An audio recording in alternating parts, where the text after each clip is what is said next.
Hey everyone, so my name is Zach Vines, and what we're looking at today is just the concept of dummy variables when we're dealing with regression. So this late in statistics, we're going to make this a pretty short video because at this point you're probably very familiar with the concept of regression. You know, if you're not, then you can look in the playlist on our channel and see all the different regression videos that we have. But basically what we're dealing with is some linear relationship where we plug in an x value and it gives us a y value. And the base formula for that is y hat equals b naught plus b1x. You plug in an x, it gives you a y hat. Now that's going to deal with simple regression right there because we're dealing with 1x to explain 1y, but the multiple regression base formula is where we have multiple x's, each with their own coefficients. So it's going to be y hat equals b naught plus b1x1 plus b2x2 for however many explanatory variables we're using to predict a y hat. So really the concept of a dummy variable is just basically instead of us plugging in a distinct value that directly relates to the predictor variable at play, we're plugging in more of a binary notation, more of a yes-no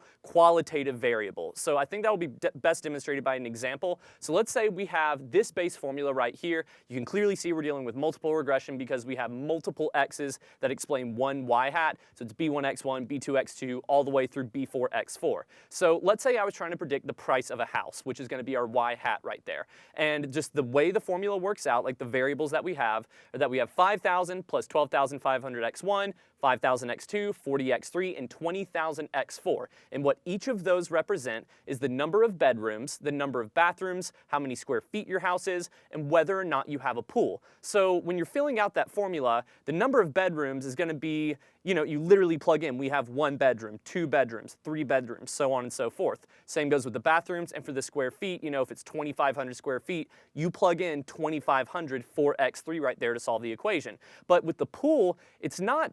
We're really just saying whether or not we do or don't have a pool. So that would be best represented by a dummy variable, which is pretty much a binary yes-no notation. Do we have a pool or do we not have a pool? So you simply plug in 0 if you do not have a pool and 1 if you do have a pool. So really, you can see that if we plug in 1, meaning we do have a pool, when you work out that equation, regardless of what the rest of it looks like, if I plug in a 0 for the 20,000 times x4 right there, so it's 20,000 times 0, you're going to see that doesn't contribute anything to my y hat because I'm just literally applying 0 to that 20,000 and it adds nothing to my consideration. Whereas if I plug in a 1, meaning it does have a pool, it adds 20,000 to my y hat. So oftentimes in a problem you may be asked, to interpret the exact meaning of that coefficient, exactly what that x4 would mean, whether you do or don't have a pool. And the way that you would interpret that is simply that when the house has a pool, the price increases by $20,000. So we're going to keep that very brief. You can see the concept of a dummy variable is very simple.